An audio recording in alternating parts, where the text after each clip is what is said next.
Bene, buonasera. Bonjour à tous.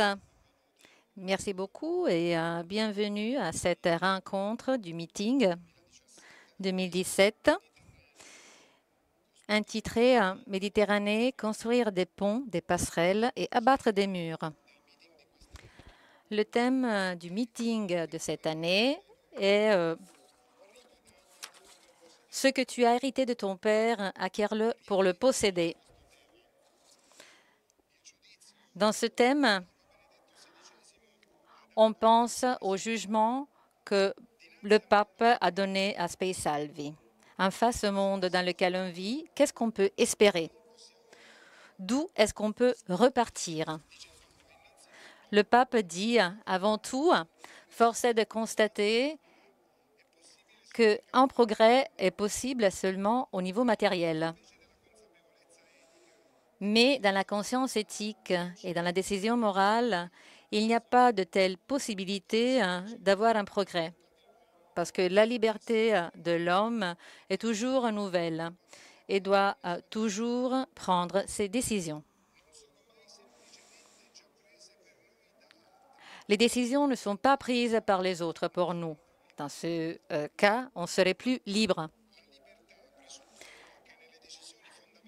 Pour qu'il y ait de la liberté, chaque homme, chaque génération doit être un nouveau début. Certes, les nouvelles générations peuvent construire sur la base des connaissances et des expériences des générations du passé et peuvent s'inspirer du trésor moral de l'humanité, mais elles peuvent aussi le refuser parce qu'il ne peut pas avoir la même évidence que les inventions matérielles. C'est ça ce que les générations pensent. Le trésor de la tradition ne se protège jamais automatiquement. Une valeur ne peut pas être protégée si on le cache sous terre. Ou bien, pour utiliser une image assez commune, en le donnant à des banques. Chacun de nous, librement, doit regagner ce trésor, doit risquer dans sa vie pour voir si le trésor veut bien. C'est la seule façon pour voir s'il est bien de conquérir ce trésor, pour être des vrais héritiers et non pas des clones. Voilà donc la rencontre d'aujourd'hui, la rencontre qu'on va proposer aujourd'hui, s'inspire d'un exemple de ce grand trésor, héritage que nous avons eu. Le 5 novembre 1977, à Florence, Giorgio La Pira est mort. Donc cette année, c'est le 40e anniversaire de sa mort. Cette rencontre, c'est un hommage à la personne de Giorgio La Pira. Giorgio La Pira, et je le dis à vous, jeunes surtout,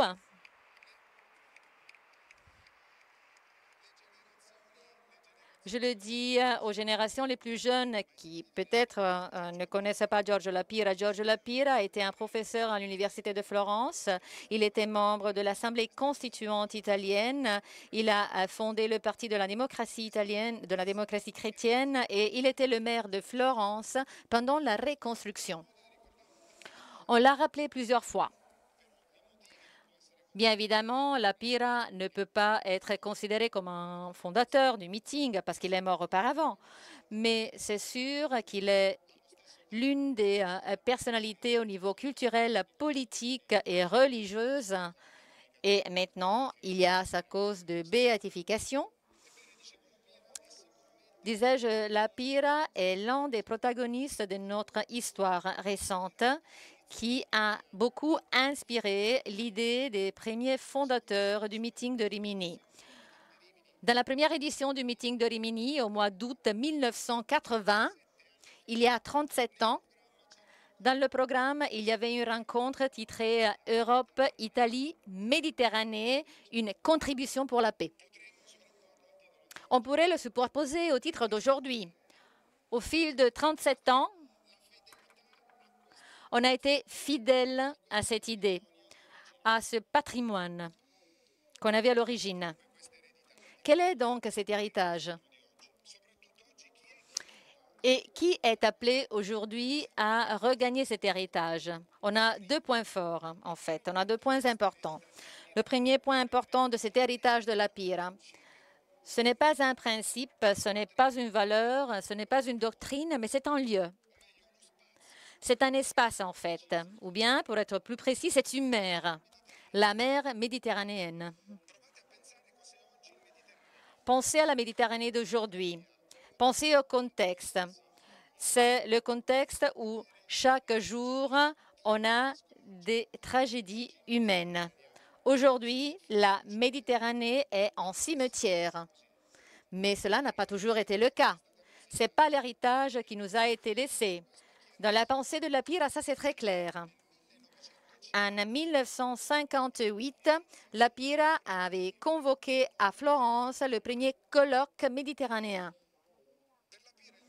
Pour la Pira, la mer Méditerranéenne a toujours eu une valeur prophétique et historique comme lieu de création de notre civilisation, non pas comme le lieu de création d'une civilisation coloniale et occidentale, mais comme un lieu de rencontre.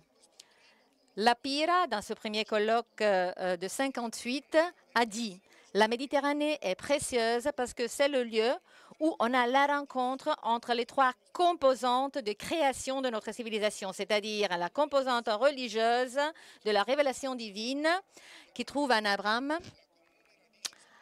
la racine commune supernaturelle, le temple, la cathédrale chrétienne, la mosquée, l'islam, qui sont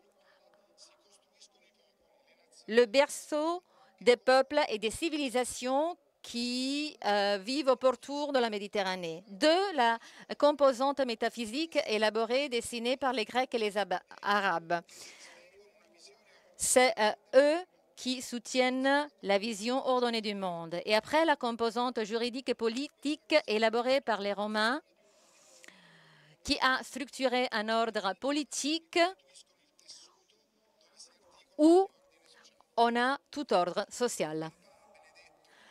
Pape Bénédicte, au discours au Parlement allemand, a repris ces trois dimensions et la rencontre entre Athènes, Rome et Jérusalem a mené à notre civilisation. Alors, avant tout, la Méditerranée, c'est ce lieu, c'est cet héritage, c'est l'espace qui a favorisé la rencontre unique dans l'histoire. Qu'est-ce que la Méditerranée aujourd'hui? C'est ça la première question.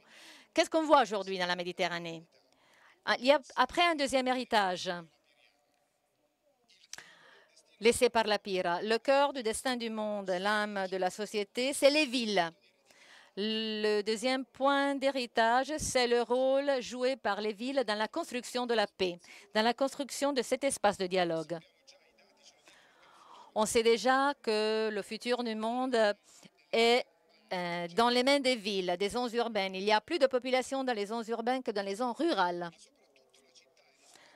La ville, c'est surtout l'espace de création où les personnes vivent, où la rencontre est possible. C'est le lieu où la personne peut développer et rencontrer les autres. D'où le rôle unique des villes dans la construction du dialogue. Voilà, donc c'est les deux grands héritages qu'on veut regagner, reacquérir par cette rencontre. Méditerranée comme lieu de paix et de dialogue, et après le rôle des villes de l'autre côté. Voilà pourquoi nous avons invité quelques maires que je vais vous présenter, parce que en fait, c'est les villes et c'est les maires qui jouent un rôle fondamental de première ligne dans ce développement. Et je veux rappeler, pour vous démontrer que les maires sont en première ligne, que l'année dernière, à partir d'ici, avec le maire Nardella, on avait avec nous le maire de Arbakir, Gultan Kisanak, qui était avec nous l'année dernière et qui maintenant est en prison et qui a été condamné à 130 ans de prison en Turquie. Un grand applaudissement pour cette maire pour lui dire que nous lui sommes très proches. C'est un applaudissement de solidarité. Eh bien, Pour discuter ce thème, nous avons invité des maires, mais pas seulement. Avant tout, et je veux remercier de tout mon cœur pour être présent ici avec nous. Et il était avec nous hier, avec notre Premier ministre, M. Gentiloni. Nous avons avec nous M. Nassir Abdulaziz Al-Nasser, haut représentant des Nations Unies pour l'Alliance des civilisations.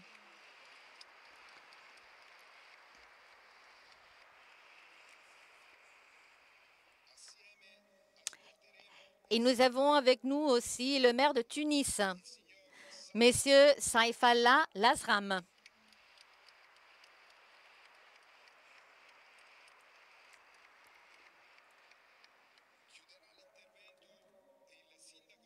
Et après, nous allons avoir avec nous M.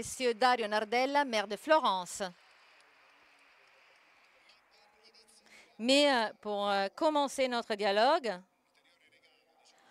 on a eu un autre cadeau de la part de son Excellence Marcelo Sanchez Sorondo, qui est le chancelier de l'Académie pontificale des sciences sociales, qui ne peut pas être ici avec nous, mais il a envoyé une petite vidéo par laquelle nous allons entamer ce débat d'aujourd'hui pour souligner la position du Vatican et le rôle des villes qui jouent dans ce contexte. Bonjour à tous et en particulier bonjour à Nassir Abdulaziz Al-Nasser, à Saïfallah Lazram, à Dario Nardella, le maire de Florence, à Andrea Simoncini et Marco Luigi. Merci beaucoup de m'avoir invité à parler d'un thème si important et fondamental comme celui de la mondialisation, avec ses effets positifs et négatifs que le pape a appelé, et je veux dire donc les effets négatifs, la mondialisation de l'indifférence. Or, il y a deux grandes urgences, comme vous le savez très bien. La première urgence, c'est l'urgence du climat. La Méditerranée doit plus que jamais être consciente pour donner des solutions basées, axées sur l'énergie propre. Par exemple, on voit que les déserts du Sud peuvent arriver jusqu'à l'Europe centrale. Ça, c'est ce qu'on pense. Je crois que cet été si chaude et sèche, l'une des plus chaudes et tout sèches, nous fait penser à ça. Et déjà un exemple. Il y a aussi une deuxième urgence qui est liée à l'urgence du climat. Et c'est l'urgence des réfugiés. On parle de 60 millions de personnes qui maintenant sont dans cette situation, qui sont des réfugiés. Les trafiquants de personnes profitent des réfugiés, les utilisent avec la prostitution comme des esclaves pour la vente des organes. Comme vous le savez, Pape François est très préoccupé pour cela et a parlé de ce problème plusieurs fois, en particulier dans son encyclique Laudato Si.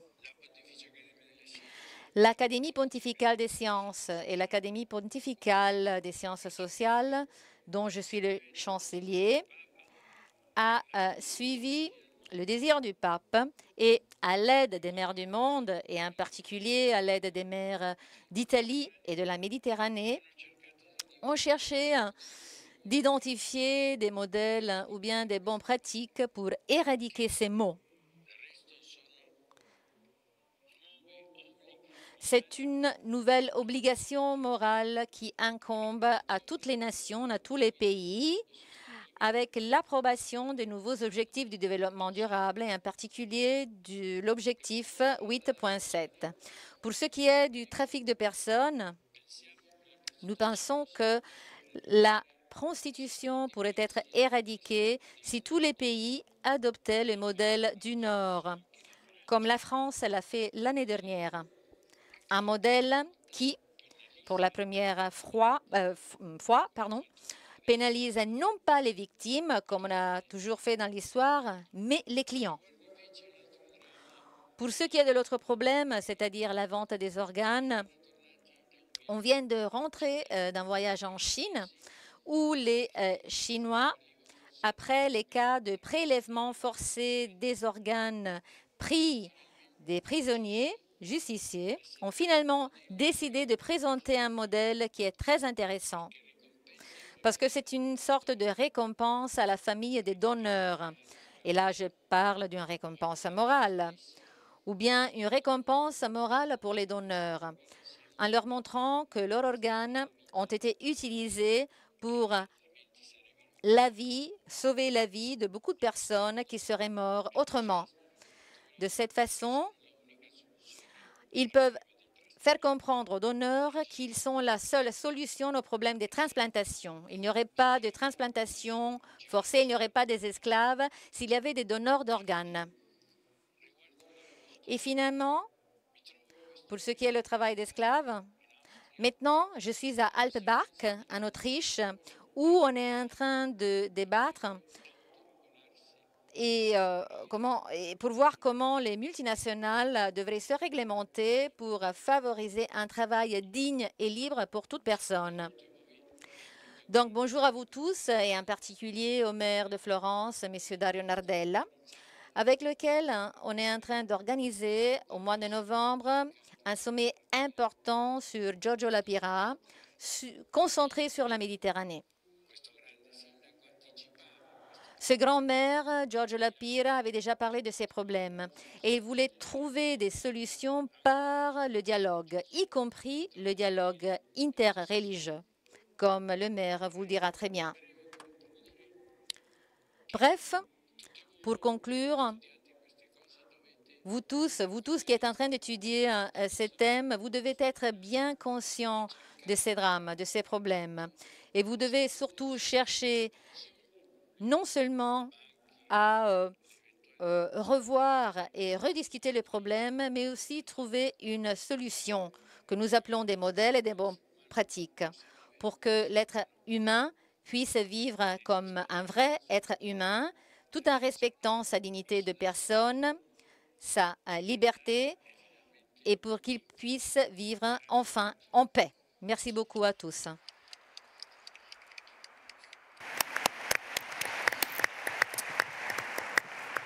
Prego ora Sua Eccellenza Al Nasser. Je passe la parole à Son Excellence, Monsieur Al Nasser. La parole est à vous, messieurs.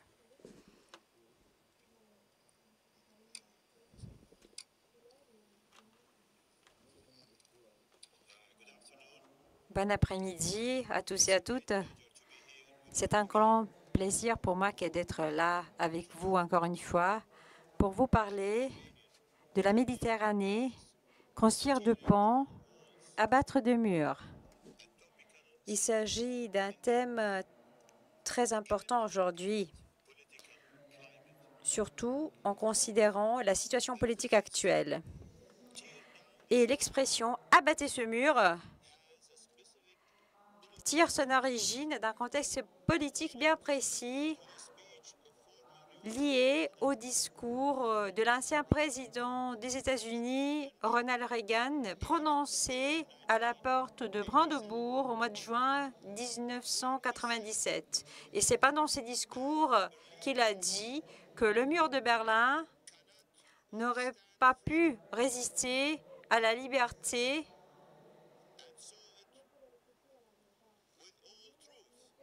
et donc qu'il n'aurait pas pu résister à la vérité. Et cela s'applique à tous les murs, indépendamment de leur fin. C'est-à-dire qu'il y a des murs qui sont construits pour empêcher aux gens de s'en aller et il y a des murs qui sont construits pour empêcher à des gens d'arriver dans des pays, dans des villes. Et donc, cela s'applique à tous les murs qui provoquent des divisions entre les peuples, les pays, les villes. Et tout ce mur représente un échec. Et nous voyons aujourd'hui beaucoup de pays qui veulent construire des murs, qui construisent des murs. Et peut-être il s'agit de murs en béton, mais il peut s'agir aussi de murs invisibles qui tirent l'origine des préjugés. Ce sont les murs qui font en sorte que les réfugiés soient exclus de plusieurs lieux. Ce sont les murs qui engendrent le racisme, la discrimination et la xénophobie. Dans un tel contexte, le rôle de l'Alliance des civilisations des Nations Unies joue un rôle très clair. Notre mission, c'est d'abattre tous ces murs et de construire deux ponts entre les peuples.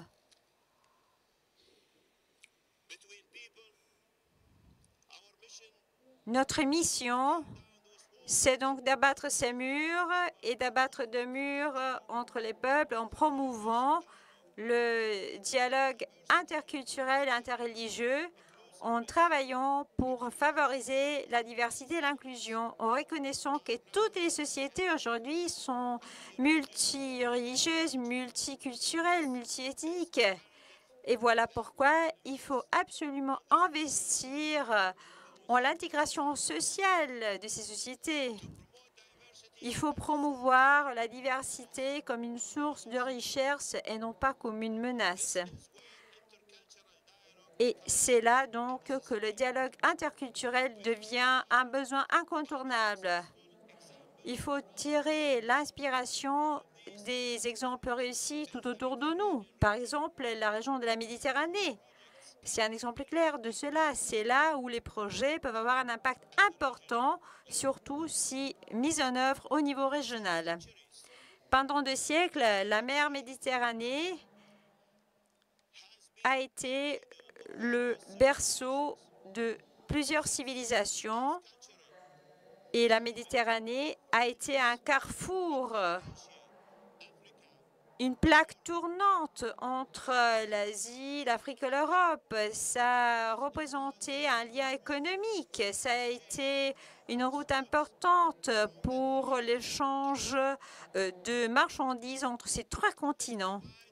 En plus de ça, cela a servi de lien religieux entre les 3 religions monothéistes, donc le christianisme, l'islam et l'hébraïsme. Donc, toutes 2 religions qui ont vu leur origine au sein de l'ère méditerranéenne.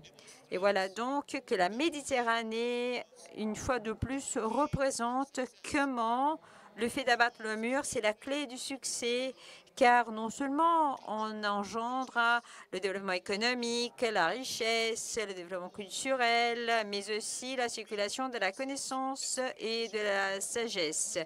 Dès sa création, on a pu tirer profit de cette diversité. Par exemple, on a pu aussi donc voir des effets positifs, mais en même temps, l'on voit que l'immigration peut avoir un impact négatif si les immigrés ne sont pas intégrés dans les communautés qui les accueillent. Et voilà, il faut maintenant donc se réunir aujourd'hui pour parler de tout ça. Il ne faut pas tenir cela pour acquis. Il reste beaucoup à faire dans la région de la Méditerranée. Voilà ce qu'on a hérité, donc il faut l'acquérir pour le posséder. Et c'est le message aussi de ce meeting de cette année. Il faut donc préserver ce qu'on a obtenu, ce qu'on a hérité, mais il faut le regagner pour le posséder. Voilà pourquoi il faut donc revenir sur ce qu'on a obtenu. Il faut aussi considérer quelques exemples du travail que nous avons réalisé. En reconnaissant le rôle important des médias sociaux, nous avons créé l'initiative #SpreadNoHate. Donc, ne pas diffuser la haine, dont l'objectif, c'est de s'opposer donc aux messages racistes qui vont contre les minorités culturelles, religieuses, ethniques. Cette initiative a débouché sur un symposium qui s'est déroulé à Bruxelles en janvier dernier en collaboration avec l'Union européenne. Il s'agit d'un projet qui est encore en cours et nous espérons pouvoir relancer le processus lors donc de la prochaine édition de cet événement qui va se dérouler l'année prochaine dans la zone du Moyen-Orient, Afrique du Nord. En plus de ça, notre Alliance de civilisation des Nations Unies soutient et organise des rencontres internationales centrées sur la zone de la Méditerranée. Il y a un an, lors de la première conférence internationale sur la diplomatie préventive de la Méditerranée qui s'est tenue en Espagne, j'ai mis en exergue le fait que la région de la Méditerranée est une championne de paix. Toutefois, malgré ces résultats importants, il faut considérer aussi comment pouvoir les appliquer ailleurs. C'est ça aussi l'objectif de cette alliance. Le 18 juillet de cette année, nous avons organisé une rencontre très importante et réussie lors du quartier général de l'ONU sur le rôle des leaders religieux, surtout dans le Moyen-Orient, pour sécuriser de la paix. Et on a mis l'accent non seulement sur la région du Moyen-Orient, qui requiert notre attention, mais aussi sur le rôle joué en général par les leaders religieux. Permettez-moi aussi de revenir sur un autre élément. Le partenariat avec notre réseau croissant de leaders religieux est tout à fait crucial pour notre travail et pour l'obtention de nos objectifs consistant à la définition des nouveaux horizons pour le monde entier. Car en fait, les leaders religieux peuvent communiquer avec leur communauté locale et transmettre un message donc de compréhension, d'intégration et d'inclusion. On peut créer ainsi des ponts entre les communautés, surtout dans les communautés qui sont frappées par des urgences humanitaires. Les leaders religieux donc peuvent donner leur rapport pour donc favoriser l'inclusion et réduire donc les différences et pour voir la diversité comme une richesse. Et je reviens sur le partenariat et le rôle des partenariats car il y a beaucoup de collectivités locales et de maires ici aujourd'hui. Leur travail est tout à fait primordial car en fait ils œuvrent au niveau de la société civile et donc ils peuvent faire en sorte que les gens s'engagent pour le besoin de gens. Les collectivités locales donc ont des moyens importants pour développer des partenariats. Et les Nations unies essayent de soutenir le travail des collectivités locales et des maires au niveau local. L'agence de l'ONU qui s'appelle Habitat, chargée du développement urbain durable, essaye de soutenir le maire dans leur travail de développement de villes durables, respectueuses de l'environnement. Et surtout, il y a des missions spéciales qui sont réalisées par les Nations unies de par la désignation d'envois spéciaux de la part du secrétaire général pour les villes et les changements climatiques afin qu'on puisse poursuivre ces objectifs les plus près. Mais revenons au thème de la construction de ponts et du fait d'abattre le mur. J'aimerais bien revenir à ma conclusion en disant que ce thème est tout à fait important et incontournable pour le travail des alliés. Et cette année, pendant la semaine consacrée à la diversité, l'Alliance a signé un protocole d'entente avec le ministre des Affaires intérieures de la Chine pour renforcer la collaboration entre les peuples, pour promouvoir les échanges, ainsi que pour appuyer des travaux de construction d'infrastructures. Voilà qu'il est important de recréer les routes qui, par les passés, ont marqué les échanges commerciaux entre les continents ainsi que les échanges culturels et religieux. Car, en fait, il y a eu, par exemple, la route de la soie qui a été très importante là-dessus. Voilà que le fait de relancer ces projets s'inscrit parfaitement dans notre objectif de construire de ponts entre les civilisations. Voilà donc que l'UNAOC a été fondée pour promouvoir la compréhension entre les peuples et les nations et aussi pour transmettre un message important, c'est-à-dire que les différences culturelles et religieuses ne sont pas un point faible, mais bien au contraire un point fort. Voilà pourquoi, en tant que haut représentant de l'Alliance des États-Unis des civilisations, je vais essayer de tout faire pour m'opposer à la xénophobie et à la haine, même si malheureusement beaucoup reste à faire. L'Alliance des civilisations des Nations unies s'engage pour promouvoir le respect et la tolérance entre les peuples, entre les cultures et les religions. Et nous travaillons pour vraiment impliquer tout le monde, des leaders politiques, des organisations de la société civile, les jeunes, les personnes âgées, les hommes, les femmes, pour construire un monde à l'enseigne de l'inclusion et de la paix. Merci.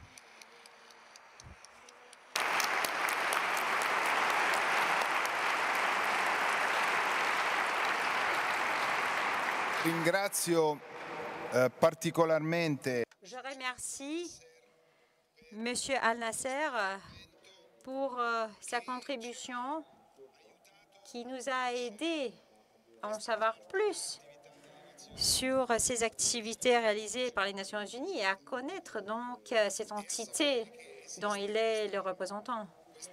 Et donc, c'est vraiment très encourageant de savoir qu'il existe une conscience aussi de la part des Nations unies par rapport au besoin de construire une alliance entre les civilisations.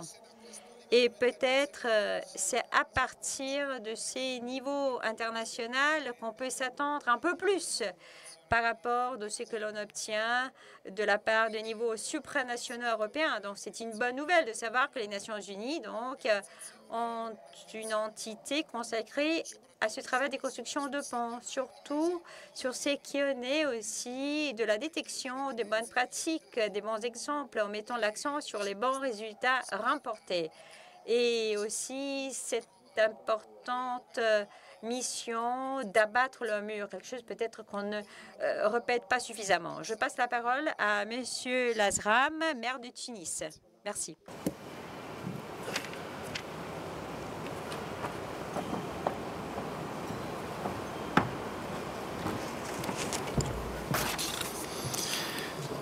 Bonjour, mesdames et messieurs. Je vous remercie de cette grande assistance qui assiste avec nous aujourd'hui à cet échange.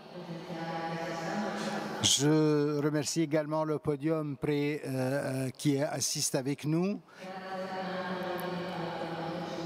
Et je voudrais confirmer le fait d'être heureux comme étant le représentant, un maire représentant une ville de la rive sud de la Méditerranée, avec un maire, monsieur le maire de Florence, qui représente une ville du nord de la Méditerranée.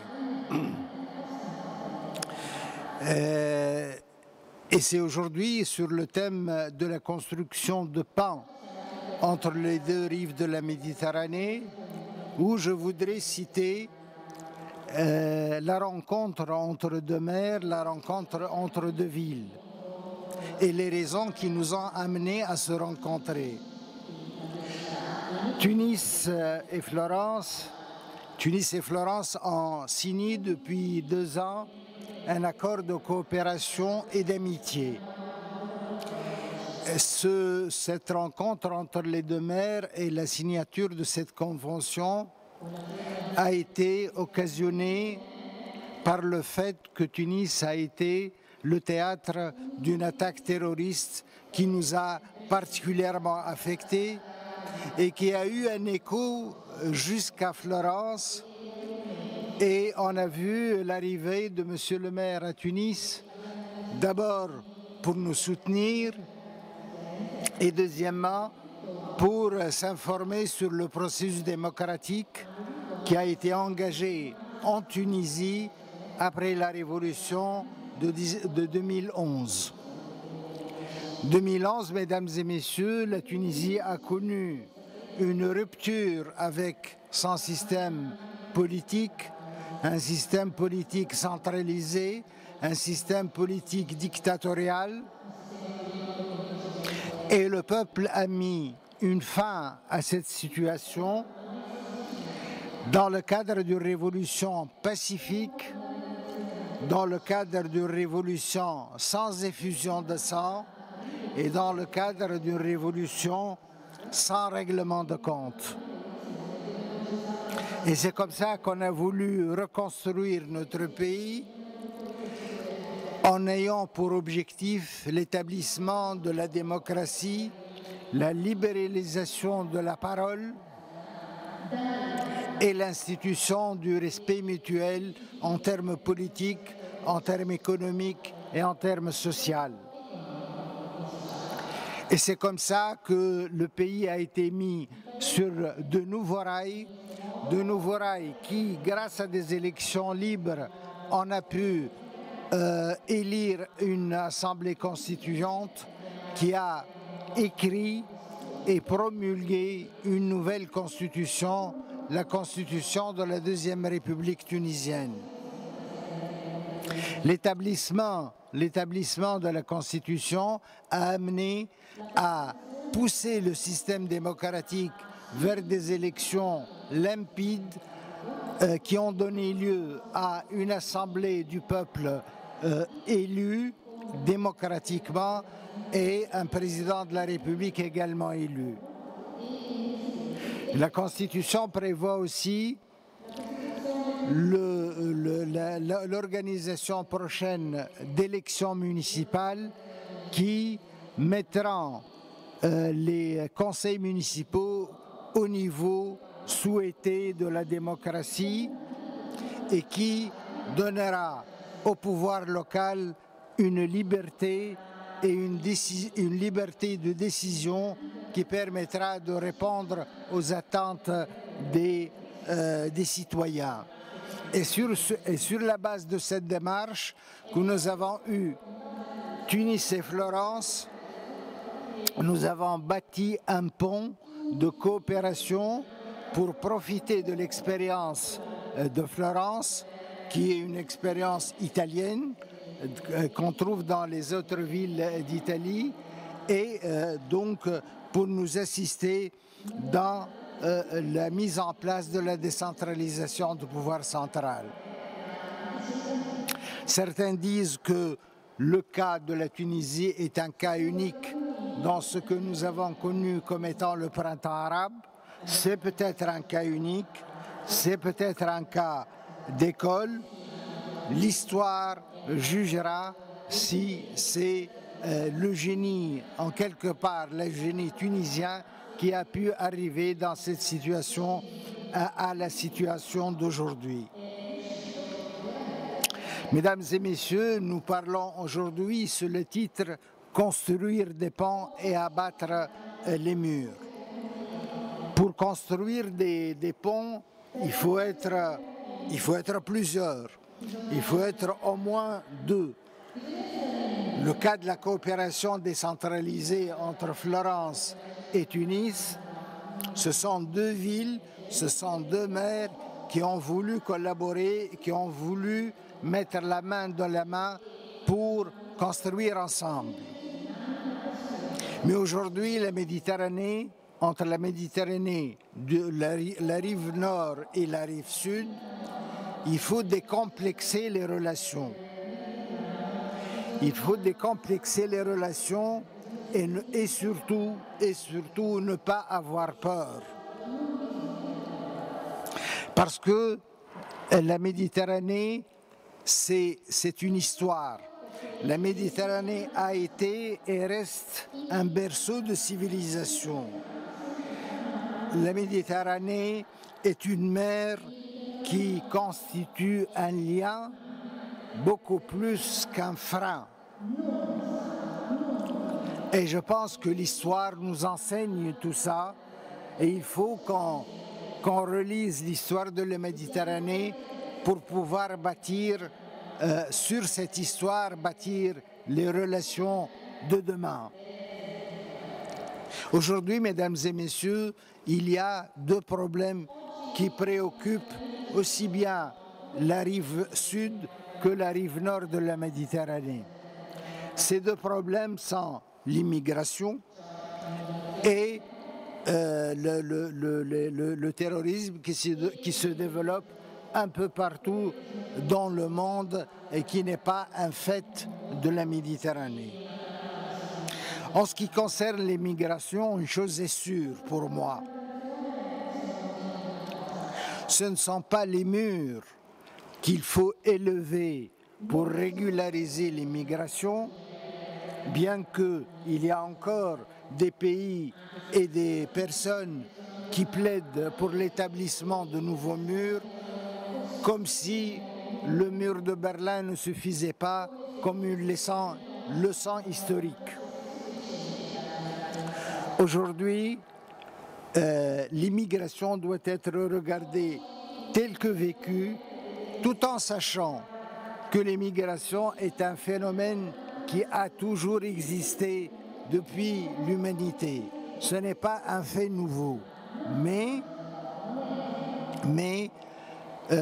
il est compréhensible aujourd'hui que cette immigration ne doit pas être une immigration sauvage, elle ne doit pas être une immigration qui porte préjudice à son vis-à-vis, et il ne faut surtout pas que ce soit une immigration qui devient un commerce et qui devient une traite des personnes.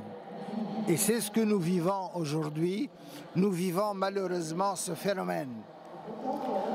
Donc, moi je dis sans complexe que la Tunisie et l'Italie ont été amenées, lorsque l'immigration illégale et clandestine battait ses records, l'Italie et la Tunisie se sont rapprochés l'un de l'autre et ils ont pu, grâce à une coopération en matière de sécurité, en matière d'immigration contrôlée, ils ont pu mettre un frein à tout débordement dans ce thème de l'immigration. Aujourd'hui, malheureusement, certains pays de la Méditerranée du Sud connaissent un effritement de l'État, connaissent des problèmes de contrôle des frontières, et c'est de là que le problème est posé, et c'est de là que la Méditerranée est devenue parfois un véritable cimetière des immigrants, que des personnes avides d'argent mettent sur des rafiaux pour être engloutis par les vagues. Mesdames et messieurs, il ne faut pas regarder l'immigration comme étant un danger. Il ne faut pas avoir la peur au ventre quand on regarde ce phénomène-là. Il faut pouvoir le traiter convenablement, savoir où est le mal et savoir contrôler. Personne n'est en erreur lorsqu'il souhaite contrôler ses frontières. Ça, c'est un fait certain. Quant au terrorisme, et j'en profite pour adresser un salut cordial à notre collègue maire de Barcelone qui vient de connaître encore un attentat.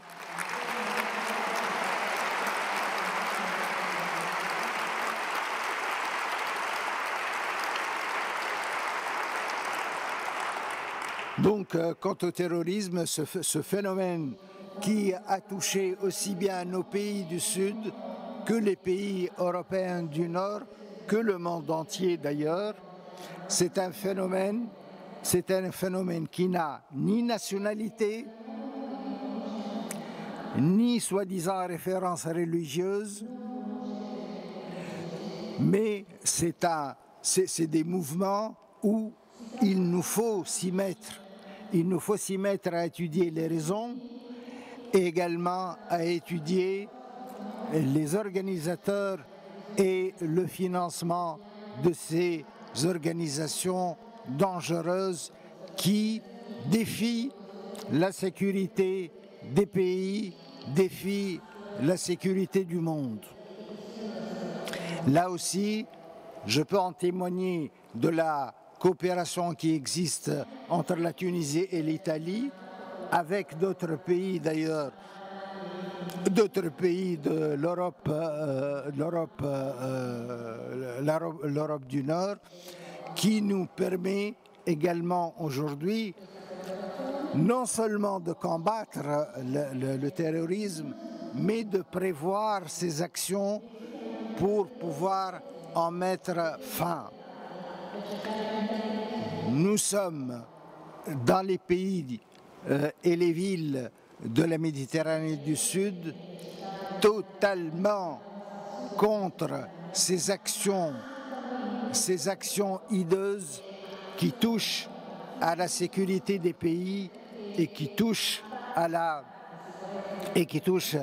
vie humaine n'importe où dans le monde, dans n'importe quel pays et dans n'importe quelle ville. Mesdames et messieurs, je voudrais dire que nous ne devons pas aborder ces questions-là en ayant peur.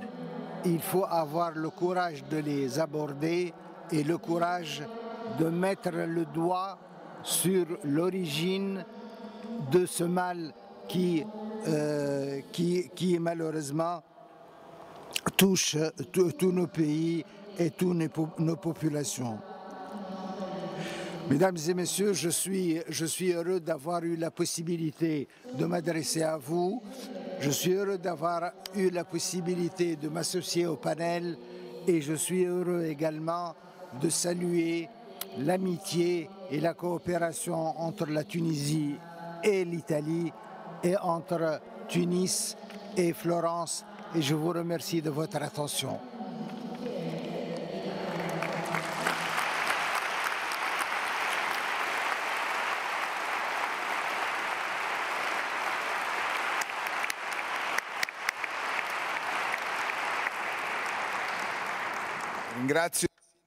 Un grand merci à Monsieur le maire de Tunis, Monsieur Lazram, qui vraiment nous a parlé concrètement du travail de construction de ponts. Et il a beaucoup insisté sur un mot, et cela m'a beaucoup frappé. C'est un mot qui représente parfois l'élément qui décourage les gens, c'est la peur. Et l'usage qu'il a fait du mot peur m'a beaucoup frappé car il a insisté sur le besoin de ne pas avoir peur. Et il y a quelqu'un qui est entré dans l'histoire en disant « n'ayez pas peur ». Et voilà, nous sommes là justement car cet appel n'est pas du tout un appel irrationnel. Il ne s'agit pas donc de laisser de côté la raison, pas du tout, bien au contraire. Nous avons vu comment cela a été important pour la Tunisie de construire un État démocratique, car un État démocratique est en mesure de contrôler ses frontières. Voilà pourquoi il est très important de construire ces processus démocratiques et d'avoir donc des interlocuteurs susceptibles de passer des accords. Et nous avons vu qu'est-ce qui se passe, même chez nous, là où on n'arrive pas à réaliser ces choses-là. Et donc le maire de Tunis, d'une certaine façon, a déjà présenté le maire de Florence, M. Nardella, notre dernier rapporteur. Il n'a pas besoin de présentation, bien évidemment, car il est désormais un ami du meeting, un ami régulier, un habitué, disons. Et c'est grâce à lui qu'on a pu donc avoir ici une aide importante pour l'organisation de cette rencontre. Et ça, c'est quelque chose de nouveau et de positif. Nous voulons, comme l'espace et le théâtre, pour des exemples positifs, des bonnes pratiques de construction de ponts, de dialogue, de coopération, de collaboration. Voilà pourquoi je le remercie d'ores et déjà pour ce qu'il a fait pour l'organisation de cette rencontre aujourd'hui et plus en général pour tout ce qu'il fait dans cette optique de construction de ponts. Merci. Chers amis, chers invités, chers participants, merci pour cette invitation. Merci Andrea pour voilà, avoir retracé les origines de cette rencontre, de la rencontre de l'année dernière. Je suis toujours très content et très touché par l'idée de participer à des rencontres ici au meeting. Et cela m'a toujours enthousiasmé depuis plusieurs années. Et en plus de ça, je suis vraiment content et curieux de voir comment cette initiative que l'on a commencé à partager depuis quelques années est en train de se développer. Car on aime beaucoup l'idée d'inviter ici des maires, pas seulement d'Italie, mais du monde entier pour partager ces expériences positives. Et je rejoins tes mots par rapport à ce que tu as dit et j'aimerais bien aussi m'associer voilà à ce que tu as dit par rapport à Madame la maire d'Arbakir en Turquie. C'est une ville qui continue de vivre une situation difficile. D'un côté, on a les persécutions vis-à-vis de Kurdes et de l'autre, les persécutions de l'ISIS vis-à-vis des citoyens. On a eu plus de 90 000 déplacés. Et il s'agit d'une grande ville, mais durement frappée par la douleur, la souffrance, la guerre. Et le fait de savoir que la maire de cette ville est en prison nous fait comprendre dans quelle mesure il est important d'agir de façon urgente. Et cela nous fait comprendre encore plus le drame vécu par beaucoup de personnes dans le monde entier. Mais revenons au thème déjà abordé l'année dernière, c'est-à-dire combien les villes et les maires des villes, qui ne sont que les porte-parole des villes d'ailleurs, peuvent jouer un rôle crucial dans les grands enjeux internationaux. Et je vais revenir sur ces thèmes à la fin de mon allocution, mais j'aimerais bien déjà revenir sur ce que le chancelier de l'Académie pontificale a déjà dit, M. Sorondo, c'est-à-dire que le pape a invité les maires du monde entier à participer aux grands enjeux internationaux pour l'humanité. Déjà, il y a 2 ans, il a fait ça pour parler de l'encyclique Laudato Si. Il n'a pas invité le ministre de l'Environnement, il n'a pas invité le chef d'État et de gouvernement de plusieurs pays, il a invité les villes, les représentants de villes, et il a demandé à 70 maires de Berlin, à New York, à Palerme, venez et dites-moi qu'est-ce qu'on peut faire ensemble pour voilà, changer nos communautés, pour aborder de plein fouet un thème tel que le changement climatique. Et l'année dernière, avec d'autres maires, d'autres villes, le pape a posé les mêmes questions sur un autre thème tout aussi dramatique, c'est-à-dire le thème des migrants. Et l'issue de ces rencontres a été incroyable. Et moi, personnellement, je me suis demandé, suite à ces rencontres, mais ça se fait comment que ce n'est que le pape qui comprend l'importance du rôle de maire? Et pourquoi le maire de la Commission, le président de la Commission européenne n'invite pas le maire? Pourquoi les leaders politiques internationaux n'impliquent et n'engagent pas les maires de villes du monde entier? Voilà. J'en profite alors pour lancer un appel de par M. Al-Nasser afin qu'il transmette à M. le secrétaire général de l'ONU l'importance de travailler sur ce point, car on sait que vous avez déjà compris l'importance de la coopération décentralisée. Et alors, il faudrait partager davantage choix et stratégies avec le représentant des collectivités locales. Et justement, comme M. Georges Lapire nous a enseigné, les gouvernements passent alors que le ville reste. C'est dans le ville qu'il faut relever les enjeux les plus difficiles. Et c'est dans le ville qu'on trouve les solutions. Pensez à n'importe quel grand thème, la pollution, l'intégration sociale, les inégalités, les nouveaux modèles des cohabitations sociales. Eh bien, chacun de ces thèmes, très souvent, trouve une expression importante dans les villes, mais après, c'est dans les villes qu'on trouve les solutions. D'ailleurs, demandons-nous comment ça se fait que ce sont toujours les villes qui sont des cibles d'attaques terroristes, d'éclats, d'affrontements, mais les villes n'ont pas d'armée, n'ont pas de soldats. Bon, les villes avaient des soldats lorsqu'elles étaient des États-nations, mais aujourd'hui, les villes n'ont que les moyens de la paix. Et les villes n'ont pas besoin de théoriser la cohabitation sociale, car elles en sont un exemple au sein de leurs enceintes, de leurs murs, de leurs frontières. Et cela s'applique à Tunis, et cela s'applique à Alep, à Florence, à Paris. Ça s'applique à toute ville du monde. Et voilà, c'est ça que M. Lapira avait compris. Le 12 avril 1954, lors d'une rencontre avec la Croix-Rouge internationale de Gênes, M. Lapira commença à théoriser sa pensée qui déboucha après dans un travail continu qui ne cesse de grandir aujourd'hui. Nous puisons encore aujourd'hui à plein main dans ce message. Et Pira a dit à cette époque-là, donc, ma belle harmonieuse Florence, qui a été conçue par l'homme et par Dieu comme la ville sur la montagne, donc lumière pour éclaircir les esprits des hommes, donc ne désire que réaffirmer la volonté de vie. Et cela, c'est quelque chose qui caractérise pas seulement Florence, mais toutes les villes de la Terre, des capitales et même les villes qui ne sont pas des capitales, petites ou grandes, avec beaucoup de traditions ou pas, artistiques ou pas. Cela concerne toutes les villes, a dit Lapira, car les villes peuvent succomber sous le bombe, mais elles sont toujours capables de se relever, de relever la tête. Et c'est suite à ces discours que mon prédécesseur, M. Lapira, a commencé à organiser de rencontres avec ses homologues, quelque chose de tout nouveau. Il a été un avant-coureur il y a 60 ans. Imaginez, mesdames et messieurs, c'était beaucoup plus difficile de bouger. Et sans aucun doute, et ça a été encore plus important de lancer un tel message. Et il fallait encore plus d'efforts de réunir de maires du monde entier.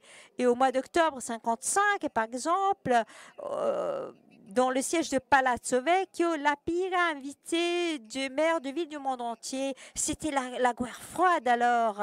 Et les chanceliérats du monde occidental ne parlaient pas avec certaines parties du monde. Et donc, il y a eu donc vraiment une rencontre importante entre des représentants des États-Unis et de Moscou. Et le cardinal Ilia Dalla Costa a aussi eu l'occasion donc de rencontrer un représentant du Parti communiste. C'était des symboles, mais c'était aussi des gestes concrets. Et dès lors, tout cela nous a fait comprendre encore plus comment les villes ont une mission claire, importante, quelque chose qui résulte aussi de leur liberté, de leur fait d'être des symboles universels de liberté qui ne sont pas liés à des raisons d'État. Et cet enseignement, c'est une leçon que l'on retrouve dans le mot de Lapira, alors quand il a écrit « Les villes ne peuvent pas être consacrées à la mort ». Car en fait, ces types de morts impliqueraient la mort de la civilisation tout entière. Les villes ne nous appartiennent pas. Les villes, ce sont des choses dont on ne dispose pas. Les villes sont des choses qui appartiennent à autrui, aux générations futures, et personne ne peut violer les droits et les attentes. Et voilà, suite à cette expérience, M. Lapira, comme Andrea Simoncini l'a déjà dit, a promu après des dialogues sur la Méditerranée il y a 60 ans, imaginez.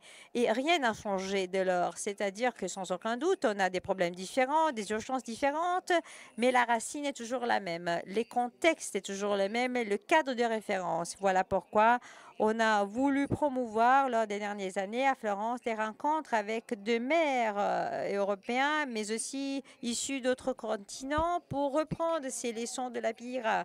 Et je vois une certaine harmonie, je vois de résonance, des échos qui s'installent entre ce travail et le titre que vous avez choisi pour le meeting de cette année, qui nous fait penser au thème de l'héritage. Comment une génération peut-elle donc tirer profit de l'héritage laissé par les générations précédentes et l'acquérir, la posséder, lui donner un nouvel élan. Cela concerne aussi le ville et ceux qui gouvernent le ville. Voilà pourquoi je me dois de reprendre le message de M. Georges Lapire et de reprendre le chemin entamé par Florence. Mais il y a beaucoup d'autres villes comme Florence, en Italie et dans le monde entier qui ont entamé ce chemin. Et nous avons emprunté ce chemin de dialogue, surtout avec le ville de la Méditerranée, en revenant sur les réflexions et les remarques faites par rapport aux trois composantes et que M. Simoncini a citées. C'est incroyable si nous pensons à combien de choses nous partageons, combien de racines. Bon, la Méditerranée, en fait, c'est plutôt un lac, pas une mer, car nous sommes si proches l'un de l'autre. La composante religieuse, par exemple, celle qui nous réunit, car en fait, on partage les mêmes racines et on retrouve dans Abraham la même référence, le pacte d'alliance avec le Dieu vivant, comme Georges Lapire l'a appelé, le Dieu d'Abraham, d'Isaac, d'Ismaël, de Jacob. Mais comment est-il possible qu'au nom des dieux, on s'attaque et donc on commette de violence d'un pays à l'autre, vu que ces dieux aient la même racine pour nous tous? Et donc, c'est vraiment quelque chose d'inconcevable d'avoir de telles violences. Il faut être conscient de ces racines. Et voilà, il y a aussi la composante métaphysique des Grecs et des Arabes, donc qui mettent au centre la culture et la science. Nous avons les mêmes racines qui, voilà, ont débouché sur le même héritage de culture et des sciences qui ont favorisé la formation de plusieurs générations. Et avec le maire, donc, on s'est dit, tâchons d'utiliser la culture comme la clé d'une solution, car ce n'est pas un hasard. Donc, si, par exemple, le terrorisme a toujours deux cibles principales, les individus et des symboles culturels. À Palmyra, comme au musée du Bardo à Tunis, l'objectif précis, la cible consciente des terroristes a été non seulement, évidemment, de sidérer le monde entier, mais aussi de détruire un patrimoine commun qui est fait d'identités différentes, mais qui partagent les mêmes racines. Et alors, voilà pourquoi, en tant que maire, on désire préserver et protéger ces patrimoines, car les villes qui ne prennent pas soin de leur patrimoine culturel sont plus fragiles, sont fragilisées, sont plus faibles, et donc plus faciles à attaquer, et donc plus susceptibles d'être victimes d'atteintes. Enfin, il y a aussi donc la composante juridique et politique des Romains. Il y a aussi le lac donc de Tibériade qui a inspiré les modèles juridiques des États et des villes. Et le 18 mars 2015, quand vous tous, j'ai vu à la télé les images terribles des terroristes au musée du Bardo où il y a eu 22 victimes, entre autres 4 Italiens. Je me suis posé cette question. Qu'est-ce qu'on peut faire? On ne peut pas rester là. On ne peut pas rester là et pleurer, se désespérer. Pas du tout. Il faut agir, il faut réagir. Voilà pourquoi je me suis rendue auprès du maire Lazram et des citoyens de Tunis et ensemble, on a commencé à faire quelque chose de concret. On a jeté les bases d'un travail concret. On s'est dit, reprenons ce travail fondé sur les villes. Et voilà, on a fait des choses simples mais importantes, marquantes, que je pense pourront continuer à l'avenir. Monsieur le maire de Tunis l'a déjà dit, nous avons collaboré aussi avec l'Université de Ciel de Florence pour écrire une loi sur les municipalités et les ordonnancements locaux liés à la nouvelle constitution tunisienne, car la Tunisie est en train de faire des pas en avant énormes. La Tunisie, comme le maire l'a dit, a réussi à générer une révolution pacifique, donc en montrant qu'on peut démocratiser un pays sans la violence. Donc, que ce n'est pas la violence déclenchée par d'autres pays qui génère la démocratie. Pas du tout. Et ça, par contre, c'est une faute que l'on a commise dans d'autres pays du Maghreb. Alors que c'est grâce à ces processus de démocratisation qui c'est encore fragile, car ça n'a que 6 ans de vie. Donc, ce n'est qu'âgé de 6 ans. Et donc, mais grâce à ce travail, les partis islamiques aujourd'hui ne sont pas exclus du Parlement. Bien au contraire, ils font partie du Parlement et donc ils ne peuvent pas utiliser les alibis de ceux qui, étant exclus, justifient toute action, même violente, contre les pouvoirs établis. Ils sont tenus à échanger et à dialoguer dans un contexte démocratique. Voilà, donc je pense et j'espère que la Tunisie ne va pas rester une exception. J'espère que ce modèle d'une démocratie se formant lentement et organiquement à partir du niveau central jusqu'aux villes puisse donc servir d'exemple pour les autres pays, surtout dans les pays qui aujourd'hui sont en train de vivre des grandes difficultés. Voilà pourquoi, avec la ville de Florence, on a voulu établir ce lien qui prévoit non seulement la collaboration entre les universités, mais qui concerne aussi les secteurs culturels et économiques.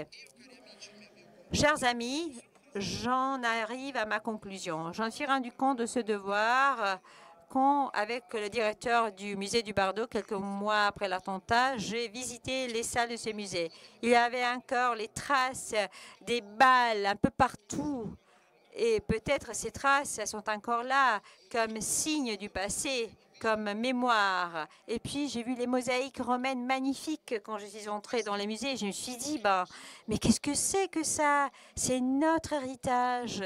Et alors, quand je suis rentrée dans le musée du Bardo, qui est le plus grand musée du continent africain sur l'art de la civilisation romaine, je me suis dit, mais ce sont mes racines aussi. Je me suis dit, mais et la Tunisie, c'est quelque chose qui nous concerne aussi. L'avenir de cette ville concerne aussi mon avenir. Ce qui se passe à Tunis nous concerne aussi. C'est ça la base primordiale de toute coopération, de toute collaboration, de tout pont. Il ne s'agit pas seulement d'un devoir institutionnel, non pas du tout. Il faut partir d'un fait avéré. Donc, il faut admettre que l'on partage le même destin, les mêmes racines. Et voilà, et je reviens à l'idée de l'héritage. C'est un destin marqué par 2000 ans d'histoire. Donc, c'est un héritage que l'on a hérité de 2000 ans d'histoire faite par des hommes et des femmes. Et ce n'est qu'ensemble qu'on peut aborder cet avenir, nous acquérir et posséder à nouveau cet héritage. Et voilà, de par notre collaboration entre villes, c'est tout simplement ça qu'on a voulu renforcer comme message. Et j'en viens à ma conclusion en disant qu'on n'attache pas suffisamment d'importance aux collectivités locales, aux villes et aux maires, car bien au contraire, c'est grâce aux coopérations entre ces communautés qu'on peut donner des grandes réponses à beaucoup de problèmes. Au cours de ces mois, on entend souvent parler du besoin d'aider les gens chez eux.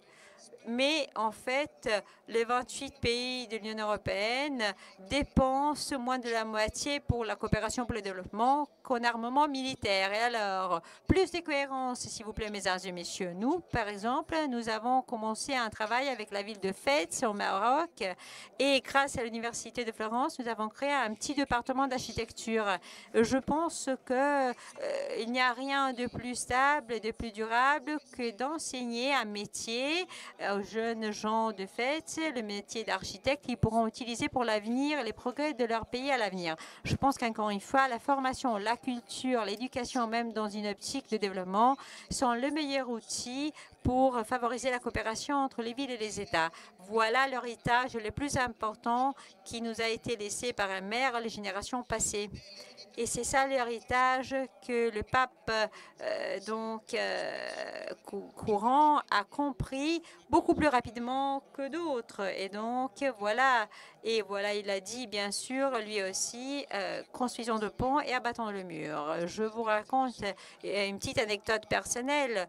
quand le pape a convoqué le maire de grande ville italienne à Rome, bon, il a voulu qu'un cardinal très important, qui malheureusement n'est plus parmi nous, Monsieur le cardinal Piovanelli, puisse parler de Monsieur Giorgio La Pira au début de cette rencontre, car La Pira nous a enseigné que les routes les plus difficiles sont celles qui nous mènent plus loin. George Bernard Shaw disait que pour chaque problème complexe, il y a une solution simple. Bon, alors, d'habitude, que peut-être ce n'est pas toujours la plus facile, mais il faut avoir beaucoup de confiance aussi en le jeune. Et je désire vous dire à vous tous, vous êtes les citoyens de plusieurs villes différentes, et alors posez la question à vos maires. Donc, il ne faut pas qu'ils soient tout simplement des bons administrateurs. Giorgio La Pira le disait toujours, le maire de Florence doit changer les ampoules, mais aussi promouvoir la paix dans le monde. C'est vrai, c'est vrai. On n'a pas de ministre des Affaires étrangères, on n'a pas de ministre de l'Environnement, mais en tout cas, on a un grand pouvoir qui nous résulte du patrimoine de civilisation dont nous sommes les résultats. Et donc, soyez demandeurs, soyez ambitieux, demandez de routes en bon état, des parcs, moins de saleté dans les rues, mais aussi demandez aux chefs de vos communautés de transmettre un message important de coopération, de fraternité et de paix, car les solutions n'arriveront pas du haut, mais des communautés locales. C'est de par là qu'il faut faire vraiment épanouir les grands esprits de fraternité et de civilisation pour notre Méditerranée et pour les générations futures. Merci.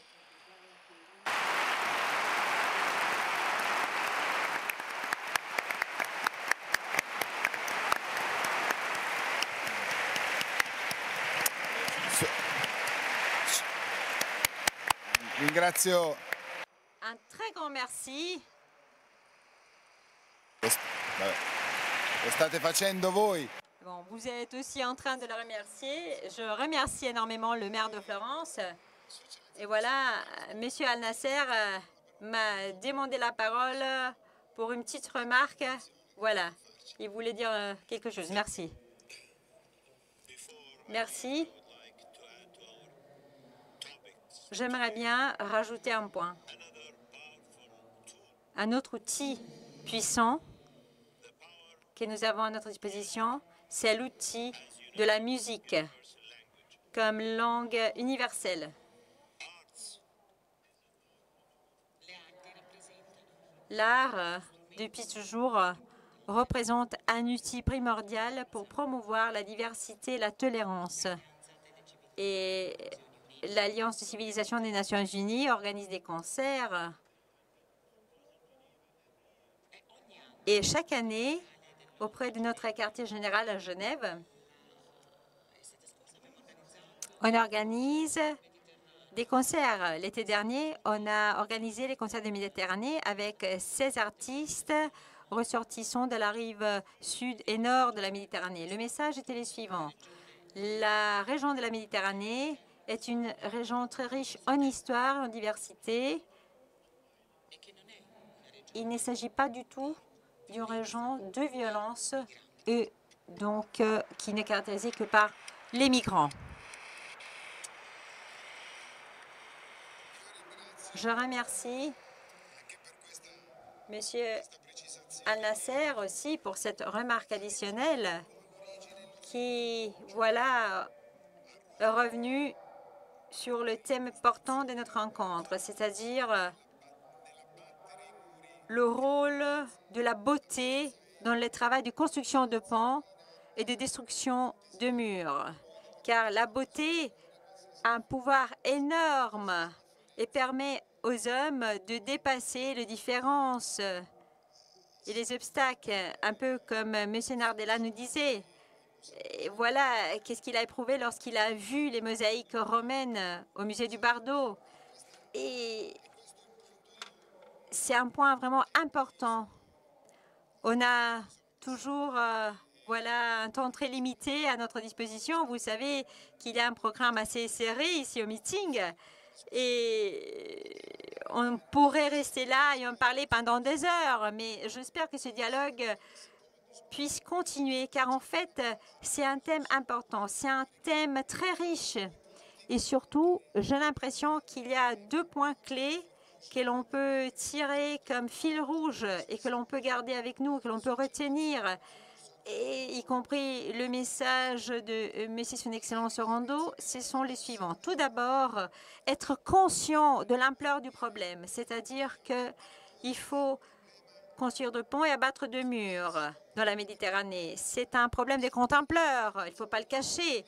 Mais les dangers les plus importants, c'est la simplification. Le fait de penser trouver de raccourcis pour des problèmes complexes, c'est la seule façon de ne pas les résoudre, pas du tout. Et alors, il s'agit d'un problème qui a une ampleur incroyable, mondiale presque. Et ce que M. Nasser nous a dit en tant que haut représentant des alliances et civilisations des Nations Unies nous a montré en fait qu'il s'agit d'un problème qui concerne le monde entier et pas seulement une partie du monde. Et puis, je désire revenir sur ce que M. Lapire avait compris. C'est-à-dire qu'un maire doit s'occuper en même temps de remplacer les ampoules dans les rues, mais en même temps de la promotion de la paix. Et c'est le niveau local, le niveau incontournable qui concerne les gens, les citoyens. Et ça, c'est une chance, car les maires peuvent regarder les citoyens dans les yeux. Et donc, il n'y a pas de distance entre les maires et leurs citoyens. Et c'est ça la bonne distance pour ces rencontres. C'est encore la distance susceptible de provoquer des changements. Voilà, la méthode consiste en le fait d'apprendre de ces expériences. Et il y a de dizaines d'exemples ici au meeting de comment cette intégration, ce dialogue et ce travail de construction de ponts n'est pas du tout un rêve irréalisable. Par contre, c'est quelque chose qui se passe. Déjà, je vois monsieur le professeur Farouk ici en face de moi et l'expo sur les nouvelles générations, c'est un cas magnifique de cette réalité qui est déjà en train de se passer. Voilà donc que ce dont on parle n'est pas un rêve, c'est quelque chose qui a déjà commencé. Voilà, c'est ça qui compte. La méthode est tâcher de construire politiquement des solutions à partir des bons exemples que l'on a déjà, donc pour pouvoir capitaliser sur ce que l'on a déjà obtenu. Eh bien, nous tâcherons de donner notre petit apport, d'apporter notre petite pierre. Évidemment, nous ne sommes pas si ambitieux que ça. Nous ne pensons pas pouvoir être à la hauteur de M. Lapira, mais sans aucun doute, nous tâchons de faire de notre mieux pour donner notre apport. Nous voulons reprendre l'essence de cet esprit, de cette passion, pour pouvoir lui donner un nouvel élan. Et je pense qu'aujourd'hui, on a vécu cette passion, encore une fois, qui animait M. Lapire. Car en fait, ce sont les hommes comme M. Lapire qui ont changé l'histoire, qui ont fait l'histoire et qui ont emprunté de chemins inattendus là où l'on ne voyait donc des ruines. Et donc, qui ont su voir des nouveaux horizons alors que personne ne voyait rien du tout. Voilà, donc c'est l'espoir qu'il faut cultiver. Et je vous remercie encore une fois pour votre participation, votre présence. Je remercie nos invités, vraiment, qui nous ont honorés de leur présence. Un très grand merci pour être là aujourd'hui. Mais attention, voilà, j'ai encore une chose à vous dire. Par contre, il s'agit d'un point important tout aussi, même si je le cite à la fin, car pour construire de ponts, il faut beaucoup de briques. Il faut beaucoup de matériaux. Et alors, cette année aussi, on peut donner un petit apport pour la construction de ces briques de par les donations. Et donc, voilà, c'est l'idée de bail de fonds.